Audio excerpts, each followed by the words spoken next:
Hare Krishna, muy buenos días. Namo Vishnu Padaya Krishna Prestaya Bhutale Rimate Bhaktivedanta Swaminiti Namine Namaste Saraswate Deve Gauravani Pracharine Nirvisesa Sumyabadi Pashatya Deshatarine Jaya Sri Krishna Chaitanya Prabhu Nityananda Tri Advaita Gadadhara Srivasadi Gaura Bhaktavrindam Hare Krishna, Krishna Krishna, Hare Hare, Hare Rama, Rama Rama, Hare Hare. Hare Krishna reiterados, vamos a continuar con las lecturas y reflexiones sobre textos de el sagrado y maravilloso Bhagavad Gita, recordando que estamos en el capítulo número 11 titulado La forma universal, a donde Arjuna le está pidiendo al Señor Krishna que por favor le muestre su forma universal, es decir, cómo es que es posible que toda la creación material esté dentro de él. Vamos a recordar que ya Arjuna ha aceptado que Krishna es la suprema personalidad de Dios, pero él está pidiendo esta prueba para él después poder convencer a las demás personas de que en verdad Krishna es la suprema personalidad de Dios y no es simplemente un ser ordinario o un poderoso guerrero que vivió de tal año a tal año, nada de eso.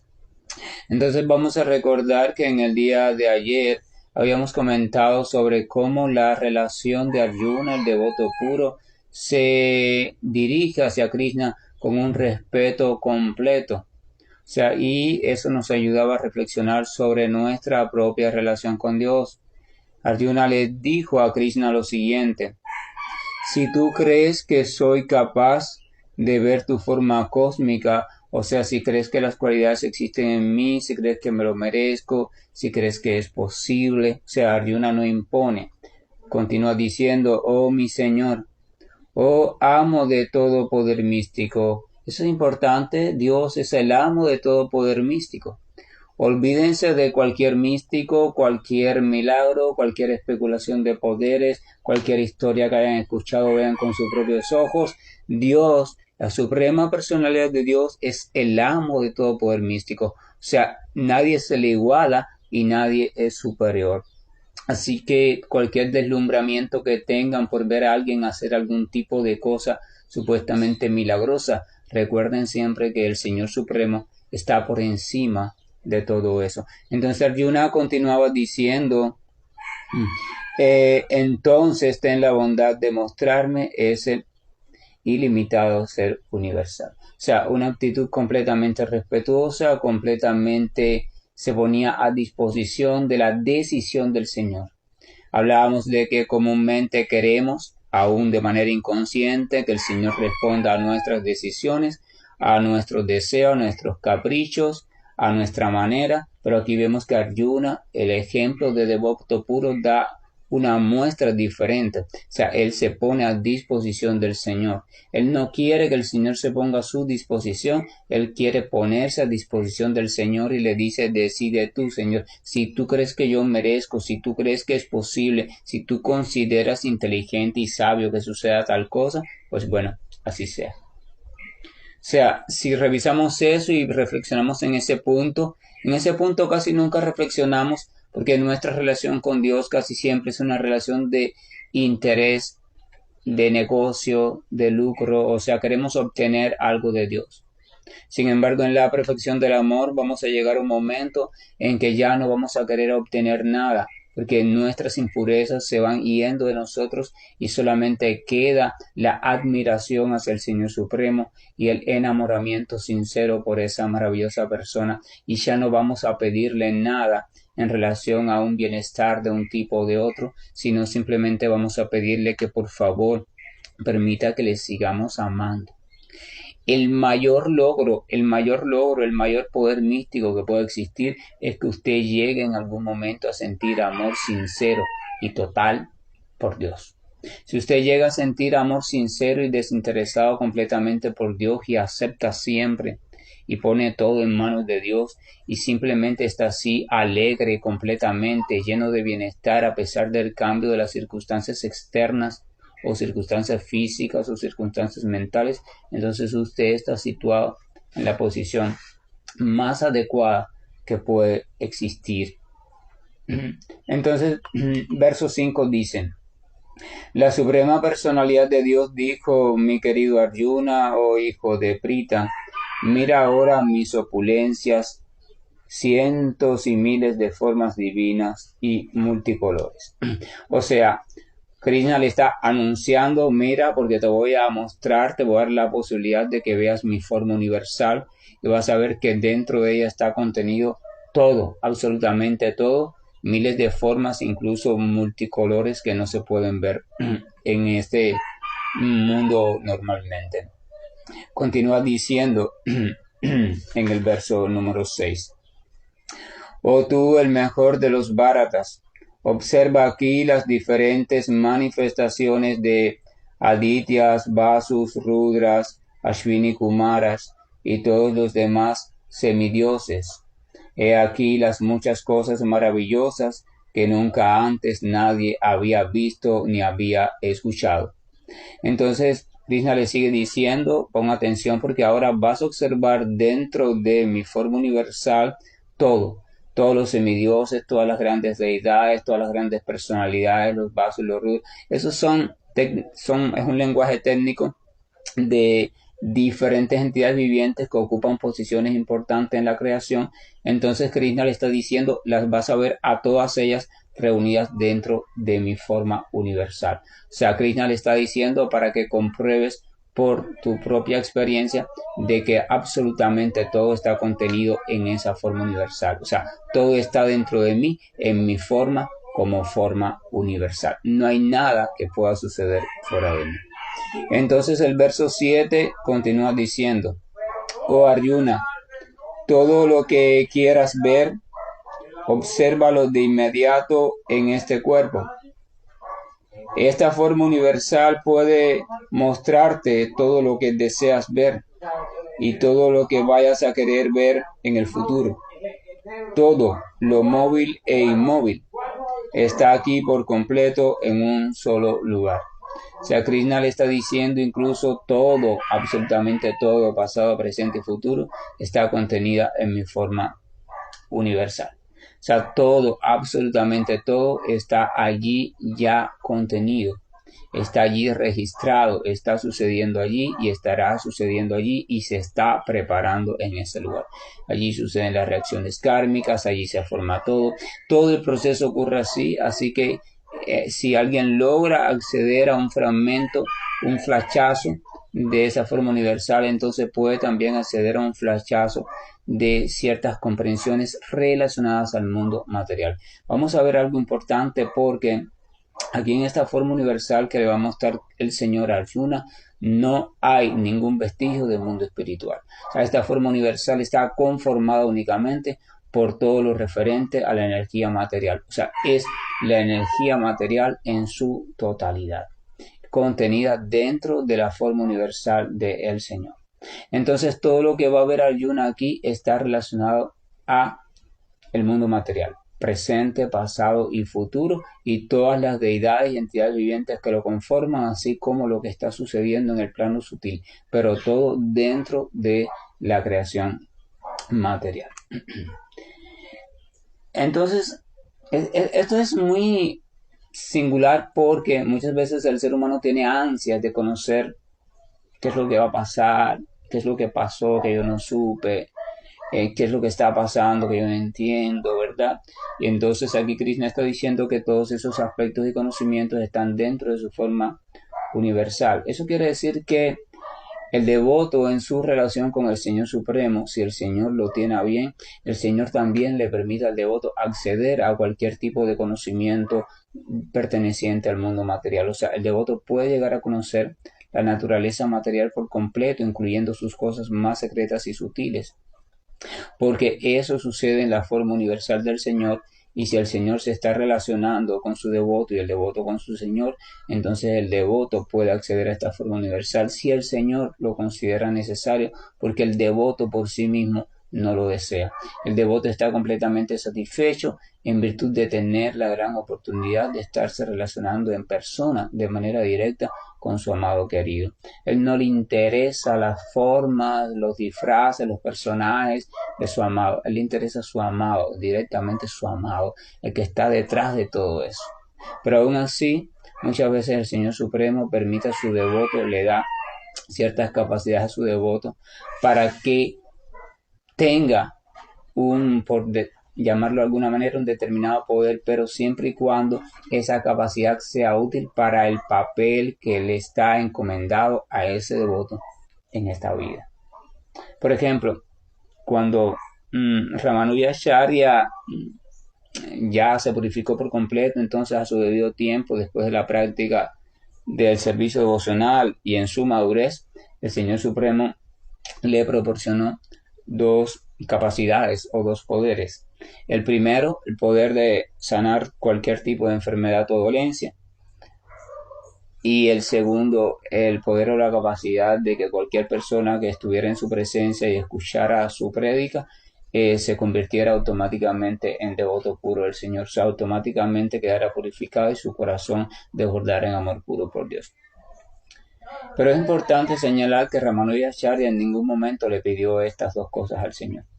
Él simplemente le pedía al Señor, por favor, permite que yo siempre te recuerde, permite que yo nunca me aparte de tus pies, que siempre esté bajo tu refugio. Ese es mi único pedido. El Señor a su debido tiempo se le manifestó y le preguntó, dime qué puedo hacer por ti, qué quieres, pídeme algo.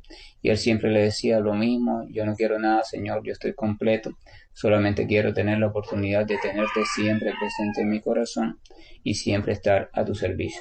Pero aún así también, después de tanta insistencia, el Señor le dijo, de todas formas, te concederé eso que me estás pidiendo, perfecto, nunca me olvidarás, pero además de eso te daré dos capacidades más.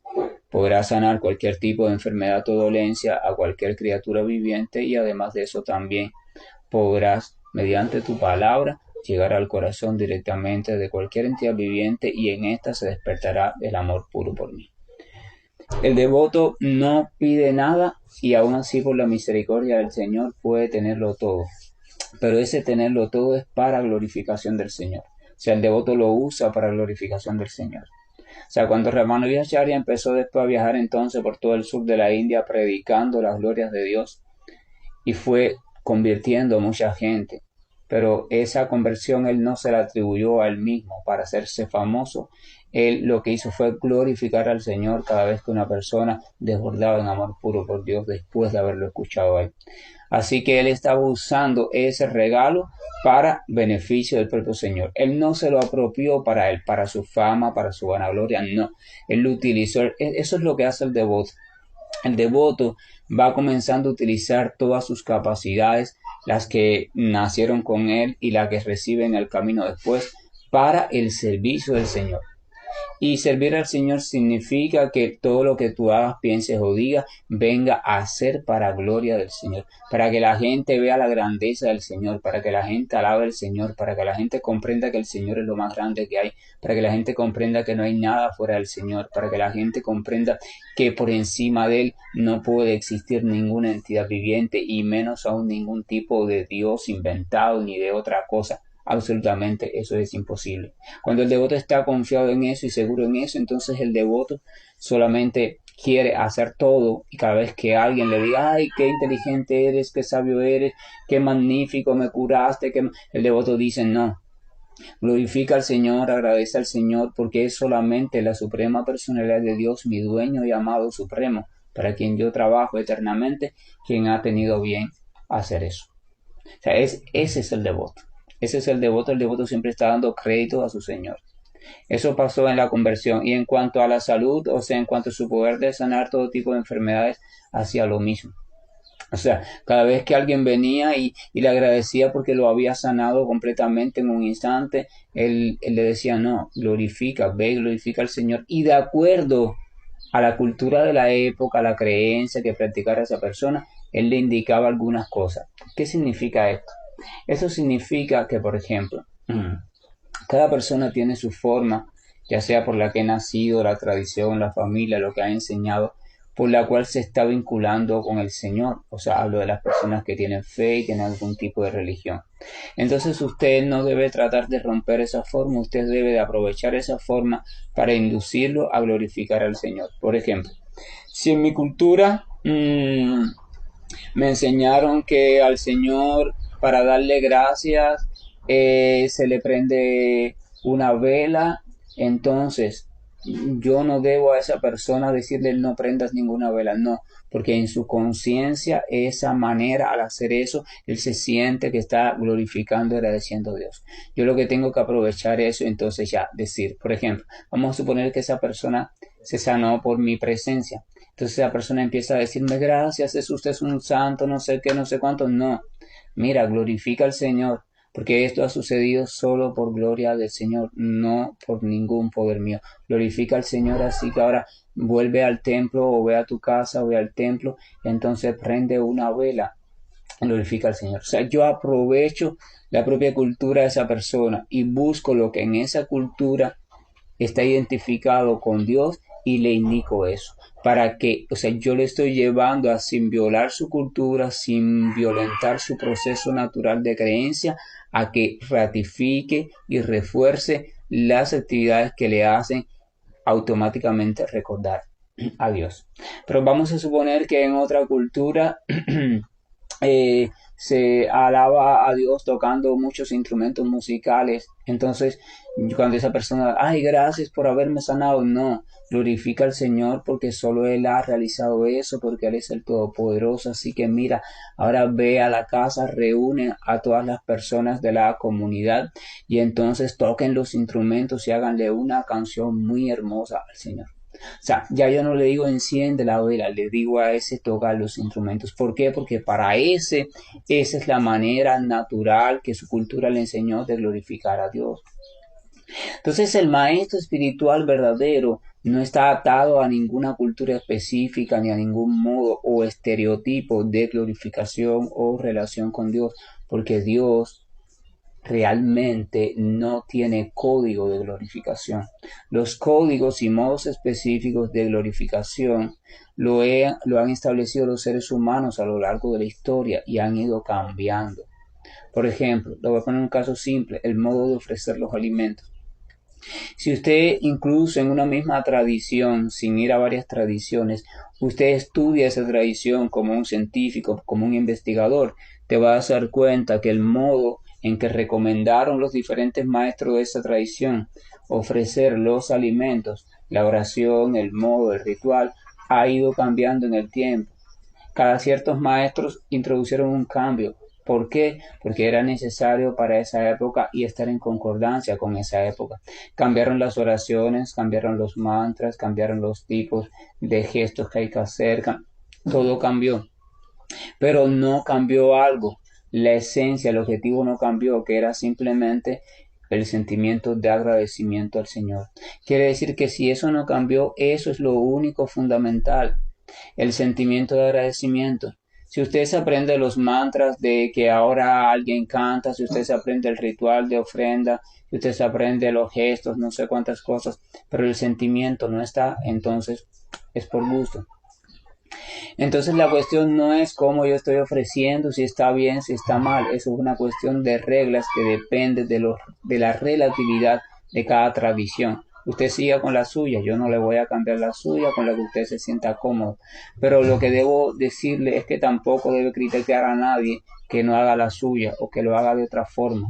Lo importante es saber si en el corazón de esa persona existe un sentimiento verdadero de agradecimiento cuando está haciendo eso, esa forma específica que está haciendo.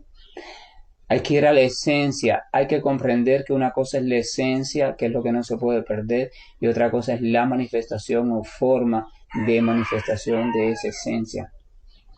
No se queden en las cosas externas. Conciencia material significa que te identificas con las cosas externas, pero no te quedes con las cosas externas, porque las cosas externas son resultados de una cultura determinada, de una política determinada, de un país determinado, de una raza determinada, de un sexo determinado, de preferencias determinadas, y todo eso es de orden material.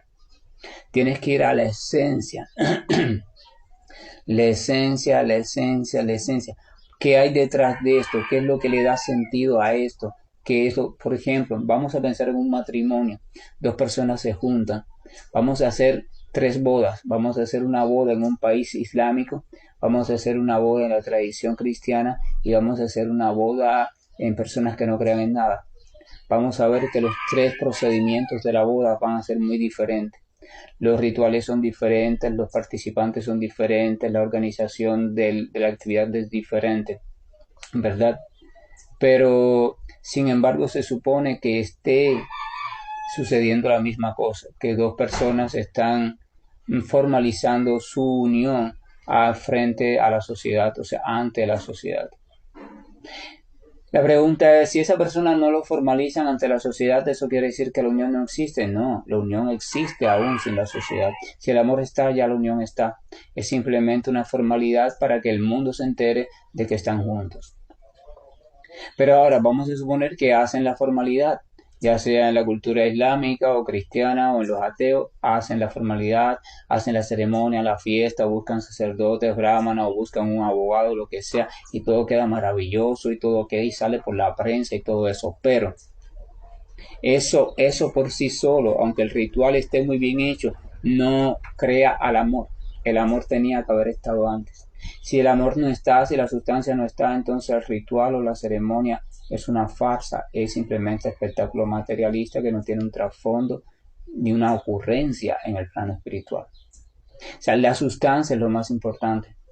Muchas veces nos aferramos a lo externo y entonces nos apropiamos de los rituales, nos apropiamos de los mantras, nos apropiamos de los crucifijos, nos apropiamos de los rosarios, nos apropiamos del agua bendita, nos apropiamos de los cuarzos, nos apropiamos y entonces empezamos a tener todo eso y a centrarnos en eso. Pero la pregunta es, ¿por qué es que esto se hizo importante? ¿Por qué es que este crucifijo o esta cruz se hizo importante? ¿Por la cruz en sí misma? No. Porque es que este cuarzo color, no sé, violeta, vino a ser importante. Porque es que tal mantra vino a ser importante. O sea, porque me lleva a qué. ¿Qué es lo que hay detrás? ¿Cuál es el significado? La fuerza no está en el objeto en sí mismo. La fuerza está en el significado, lo que representa. Entonces eso es donde tú tienes que centrar tu atención, a tal punto que cuando centres tu atención allí, ya el objeto resulta prescindible, o sea, puedes prescindir del objeto. Cuando tú comprendes que la fuerza está en a dónde te quiere llevar ese objeto, cuál es el mensaje que quiere transmitir y tú captes el mensaje y te sitúes en ese mensaje que siempre es sutil, ya no importa si el objeto está o no está. Ya puedes prescindir del objeto, ¿verdad? Una vez había un niño, quiero que escuchen esto porque es importante, y había un niño que tenía mucho miedo. Y entonces ese niño tenía mucho miedo y él vivía en un campo y tenía que a veces atravesar un bosque y no quería atravesarlo y tenía mucho miedo. Y su madre estaba preocupada, entonces su madre, para tratar de combatir este miedo, ¿qué hizo? El niño le preguntó: ¿a qué tú le tienes miedo? No, yo le tengo miedo a los fantasmas del bosque. Entonces la madre le dijo: mira, coge esta medallita es de un santo y entonces si la tienes contigo y la agarras en tu mano con fuerza, la presencia de este santo te va a proteger.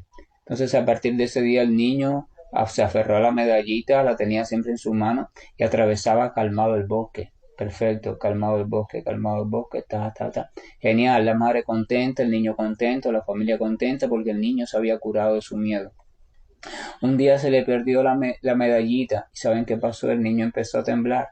El niño empezó a temblar porque ahora qué iba a hacer de él, que ya no tenía la protección.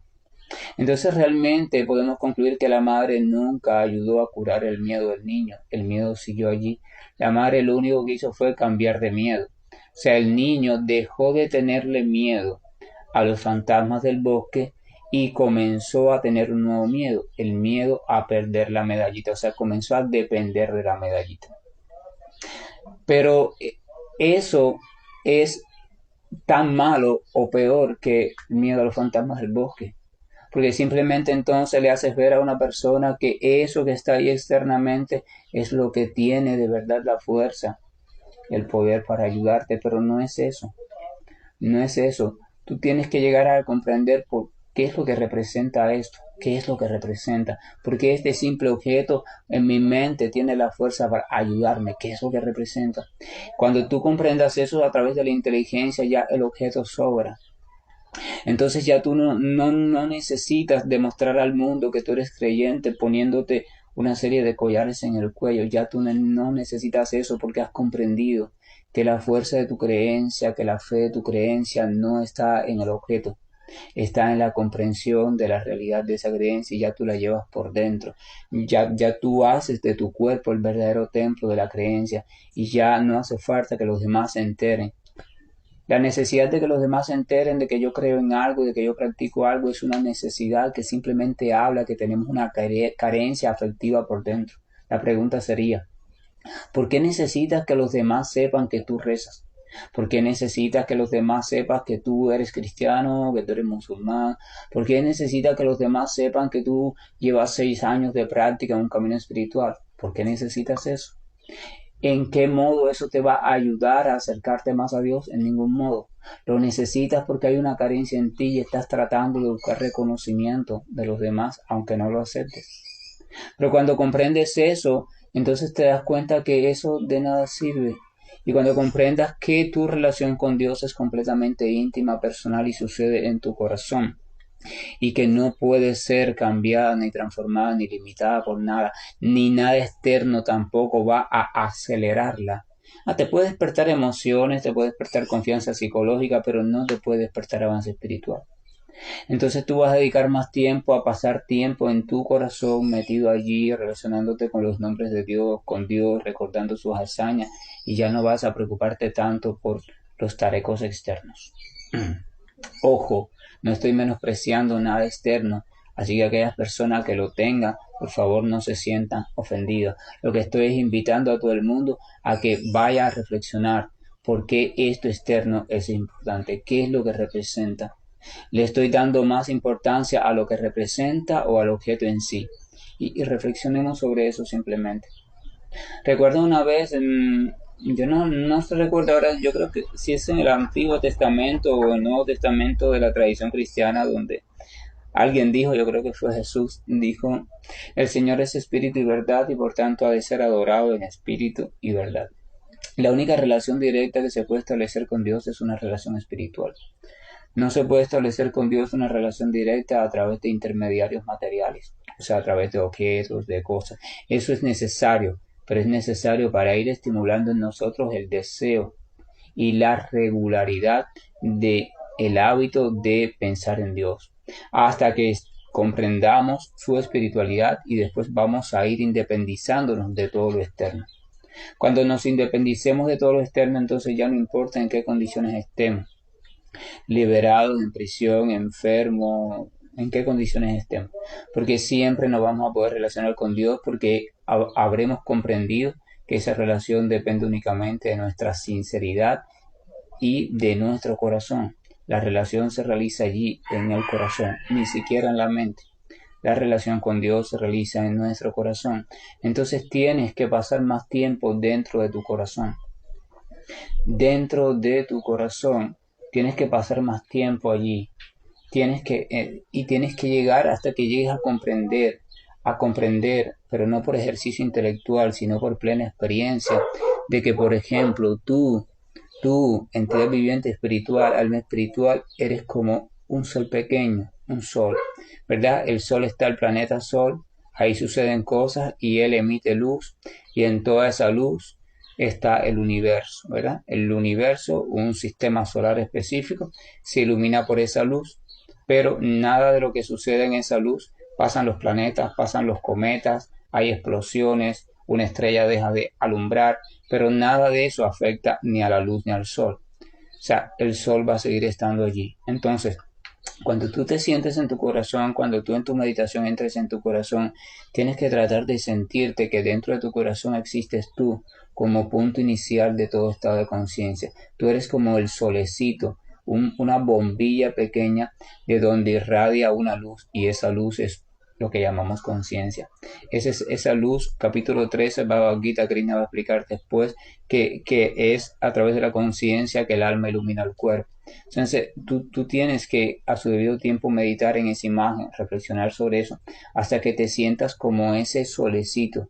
Tú no eres esa luz del sol, tú eres el solecito donde sale esa luz. Ahora, en esa luz o en esa conciencia o en ese campo energético es donde suceden todos los acontecimientos que llamas tu vida. Acontecimientos en el plano físico, en el plano mental, en el plano emocional, en el plano energético, en el plano, en todos los planos. O sea, entonces tú tienes que comprender eso. Cuando estés meditando poco a poco, tienes que comprenderte como ese punto independiente completamente a todo lo demás y como todo lo que sucede, todo estímulo que tú escuches, todo estímulo que tú sientas, todo pensamiento que pueda venir a tu cabeza, siente en ese momento cómo todo eso está pasando, pero está pasando no en ese punto, está pasando en algún lugar de esa irradiación de luz, o sea, de ese plano de conciencia. Eso quiere decir que está sucediendo en la conciencia, pero no está sucediendo en ti, no está sucediendo en ti como alma espiritual.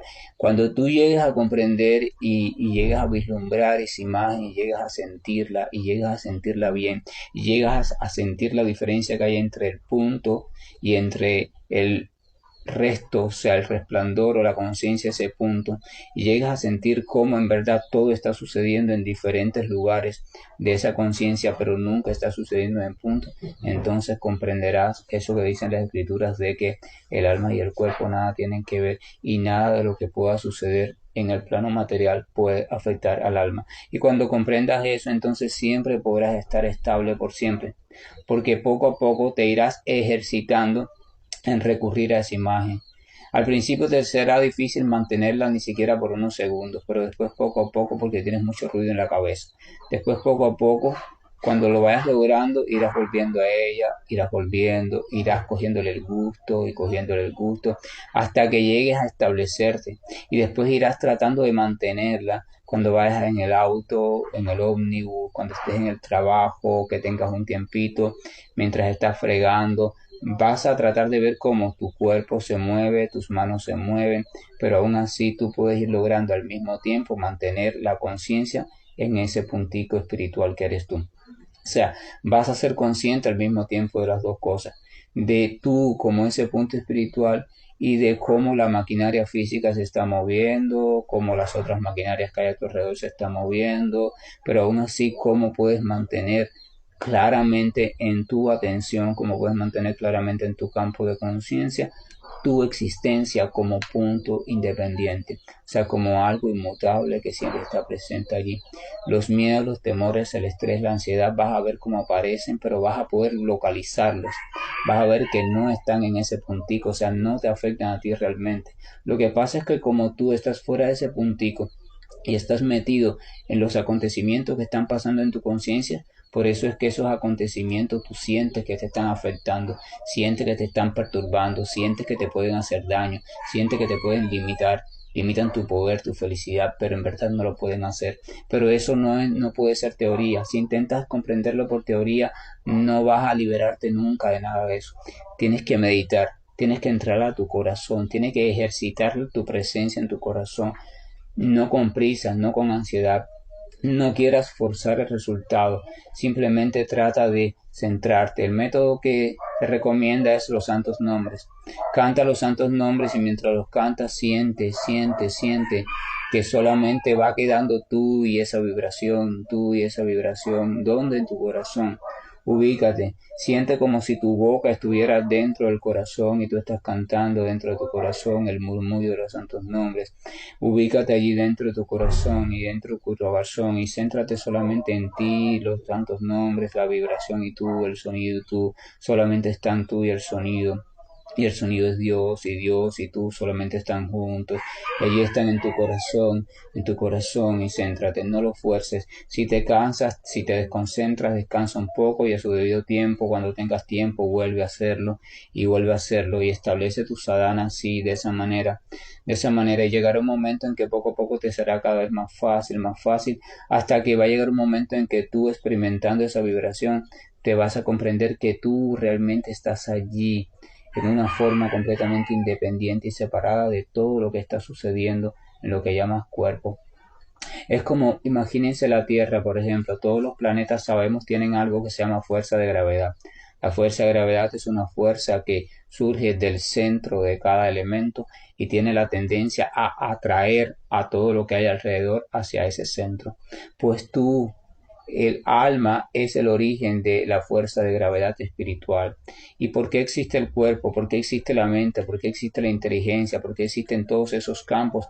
Que simplemente son elementos conformados que se sienten atraídos por un deseo que radica en el centro del alma y ellos llegan, algunos más cerca y otros más lejos según su densidad, a orbitar, o sea, a girar en el plano de conciencia de esa criatura o esa entidad viviente, pero llegan a girar alrededor, ninguno de ellos puede entrar al centro, ninguno de los acontecimientos pueden llegar al alma en sí, porque el alma es de naturaleza espiritual y los acontecimientos están hechos de energía material y de leyes materiales.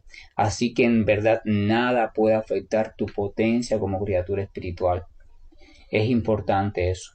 ¿Qué pasa? Como te has identificado con el cuerpo, entonces tus sentidos son quienes van a dirigir tu realidad. Tus sentidos son quienes van a decirte: eres hombre, eres mujer, estás enfermo, estás sano, estás viejo, eres un niño, naciste, moriste, o sea, tus sentidos.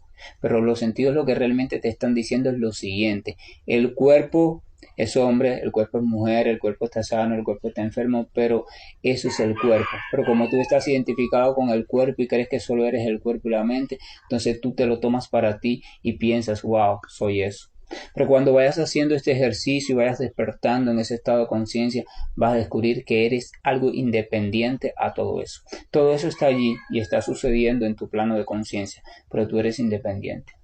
Y entonces vas a seguir ejercitando y después vas a tratar de mantener esa conciencia. O sea, eso es a lo que se le llama estado meditativo, o sea, vivir en estado meditativo. O sea, ya después que tú lo logres establecer con calma, tú vas a tratar de no perderlo y vas a darte cuenta de algo, que no tienes que forzarlo para retenerlo. Simplemente forzarlo es perderlo. Tú simplemente vas a saber ya por convicción que tú eres eso y nada lo puede impedir. Cuando tú ves que tu atención se trasladó de eso hacia algún acontecimiento, tú simplemente vas a recordar: hey, un momento, estoy metido en alguna órbita de mi conciencia, déjame ver, deja recuperar de nuevo mi conciencia de yo como puntico espiritual, situarme allí y entonces desde allí ver todo lo que está sucediendo. Cuando desde allí ves todo lo que está sucediendo, ya eso no te desestabiliza, porque lo estás viendo desde el público, desde el lugar a donde el acontecimiento no tiene acceso y puedes comprenderlo y buscar la mejor alternativa. Y puedes utilizar tu inteligencia a plenitud, tu mente a plenitud, tu cuerpo a plenitud, tus sentidos a plenitud, tu vocabulario a plenitud, tu memoria a plenitud, tu creatividad a plenitud, porque la estás utilizando desde la posición de el que está viendo, observando todo y dirigiendo todo. Ese es el sendero, ese es el camino. Eso es lo que busca, por ejemplo, la práctica del yoga, todas esas cosas. Simplemente eso, tener esa percepción. Claro, después hay que dar un siguiente paso. Ya una vez tú te ubiques allí, que comprendas que eres eso, tienes que preguntarte: bueno, ¿y esto de dónde viene? O sea, ¿y este yo espiritual de dónde viene? Y viene entonces la relación con Dios. Pero eso es después. Pero es necesario eso. Es necesario primero que te independices. Tienes que llegar a por ti mismo, por experiencia propia, a independizarte. Tienes que ejercitar tu conciencia del ser. O sea, tu conciencia de tú como ser espiritual, tú como unidad independiente del mundo material. Estás en él, pero estás en él por medio del cuerpo, la mente, la inteligencia, los sentidos, etcétera, etcétera. Pero no eres él. Ni el cuerpo, ni la mente, ni los sentidos, nada de eso eres tú. Entonces encuentra a ese tú, encuentra al tú original. No encuentres al tú que se llama Pancho, Pancha, Juana, Margarita, no. Esos son nombres, son historias creadas, son personajes históricos. Encuentra al actor, encuentra al tú. Pero ese tú está en el corazón, no lo vas a encontrar en ningún otro lugar. El tú que está en tu mente es el tú que tu mente ha creado por las circunstancias, el tú que te han hecho creer, que son una pila de tú, son muchos tú, pero ninguno de esos tú eres tú. Busca el tú, busca el tú, busca el sol central, busca ese punto de partida donde todo parte y alrededor de lo que todo lo que tú llamas tu vida gira. Busca ese tú. Ese tú no es madre, no es padre, no es hijo, no es hermano, no es ser humano, no es nada. Ese tú es pura potencia espiritual y necesitas encontrarlo, necesitas encontrarte, necesitas, dedica todo el tiempo de tu vida, cada vez que puedas, dedícala a eso. Es una prioridad, no te dejes entretener. Se te va a ir el tiempo, es una prioridad. Tienes que entrar a tu corazón, a pesar de los problemas que tú creas que tenga. Busca el tiempo, entra a tu corazón, entra a tu corazón, canta los santos nombres, canta los santos nombres, canta los santos nombres y trata de sentir que solamente van existiendo tú y los santos nombres, tú y los santos nombres, tú y los santos nombres. Y yo por lo menos con el santo nombre que uso, que es el de Krishna, y me quedo allí, Hare Krishna, Krishna Krishna, Hare Rama, Rama Rama, Hare Krishna, Hare, y ahí en esa vibración me hundo, en esa vibración me quedo, y voy sintiendo que solo importan yo y esa vibración, y que yo y la vibración estamos juntos, y que la vibración es Dios, y por tanto estoy en presencia de Dios, y permito que el Señor me invade, y permito que el Señor me siga purificando. Y entonces todo aquello que voy experimentando, un ruido de algo que pasa por la calle, una sensación en el cuerpo, voy observando desde esa calma de identificación con la vibración, voy observando cómo está pasando en mi conciencia, pero no está pasando en mí como ser espiritual. Entonces sigo allí tranquilo y deja que pase, y yo sigo tranquilo, lo observo, lo medito y sigo ubicado allí, trato de no perder eso y no perder. Estamos allí, el Señor está vibrando y mi corazón está rebosando y está pidiendo, Señor. Y entonces mi mente está así tranquila también y todo está enfocado en eso, en mi comprensión como alma espiritual. Y tienes que llegar a comprender eso por experiencia propia. Tienes que entrar al laboratorio. Siempre hablo del laboratorio, ese laboratorio es tu corazón, tú eres el científico. Por favor, por favor, por favor, reflexiona sobre esto. Tienes que entrar allí. Tú quieres saber lo que es la espiritualidad, tienes que entrar allí. Tú quieres saber lo que es la liberación, tienes que entrar allí. Tú quieres saber y comprender, tienes que practicar. Si no practicas, nunca vas a comprender. Cierra los libros, apaga los discursos, sal de las conferencias, aprovecha ese tiempo en entrar a tu corazón. Tienes que cuestionarte en ti mismo, tienes que preguntarte a ti mismo, tienes que desear encontrarte a ti mismo. Es un trabajo personal. La guía es necesaria, es necesario quien te estimule, quien te oriente, es necesario, pero el trabajo tienes que hacerlo tú. El trabajo tienes que hacerlo tú. Y esa es la primera parte. Después viene el encuentro con Dios y esas cosas, pero esa es la primera parte. Si no te encuentras primero contigo, no te puedes encontrar con Dios, porque con Dios solamente te encuentras a través de tu alma, no a través de tu cuerpo, ni de tu mente, ni de tus sentidos. A Dios solamente se le conoce a través del alma, pero si tú no te has identificado como alma, ¿cómo vas a encontrar a Dios? No empieces el camino al revés.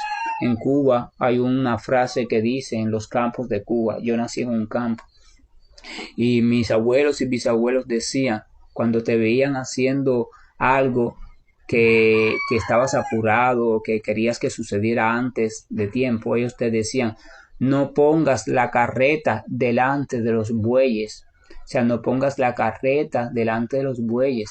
Primero va el vehículo y después va la carreta. Primero va el que ala la carreta. No quieras experimentar a Dios sin reconocerte a ti como alma espiritual. Tienes que encontrarte a ti mismo, tienes que comprenderte, tienes que verte que eres independiente al mundo material, que no tienes nada que ver con el cuerpo, y que todo eso está sucediendo, sí está sucediendo, pero está sucediendo en lo que llamamos tu conciencia. Y tu conciencia es como la luz que irradia esa alma espiritual, pero lo que sucede en tu conciencia no afecta a ese punto espiritual, así como lo que sucede en la luz del sol no puede afectar al planeta Sol. Está sucediendo en la luz. Cuando tú caminas por la calle, estás caminando dentro de la luz del sol, es de día, y sin embargo tú no estás afectando al sol, porque tu caminar está sucediendo en la luz. Los acontecimientos de tu vida, lo que tú llamas tu vida ahora mismo, están sucediendo en tu conciencia, pero no pueden afectar al punto de donde irradia esa conciencia. Y la conciencia no sale de la mente, no sale del cerebro, no sale del hipotálamo, no sale de ningún lugar de eso. La conciencia es una propiedad que emerge del alma espiritual. Tienes tarea para reflexionar. Sé que te he dado mucha información junta en esta charla, pero es necesario. Es tiempo de que te pongas las pilas, de que tomas las baterías, de que tomes una decisión importante con respecto a ti y de que te propongas encontrarte. No te encuentres en teoría, no te encuentres con libros de autoayuda, no te encuentres con teorías psicológicas, encuéntrate de frente, búscate, entra a tu corazón y encuéntrate, utiliza los santos nombres. Estás perdiendo la herramienta más maravillosa que hay en todos los tiempos, en todos los universos. Permite que la gracia y el amor de Dios se emerjan en tu corazón. Permite que haya un resplandor muy fuerte que te esté despertando para que tú puedas andar, para que puedas caminar en pos del encuentro contigo mismo. Permite que los santos nombres te acompañen siempre y dales la importancia que tienen, porque tienen más importancia que lo que tú piensas. Confía, ten fe, haz como Arjuna, sitúate ante el Señor y pídele, Señor, por favor, si tú crees que merezco, si tú crees que yo puedo hacer este encuentro con mí mismo, pues por favor ayúdame a lograrlo, ayúdame a hacerlo. Que la gracia y el amor de Dios nos acompañe, que la paz esté con nosotros y que seamos criaturas renovadas, criaturas diferentes, que salgamos de todo lo externo y le demos importancia a lo externo, a lo interno. Disculpen, Hare Krishna, buen día, y estoy finalizando esta llamada. Hare Krishna, Krishna Krishna, Hare Hare, Hare Rama, Rama Rama, Hare Hare, Hare Krishna.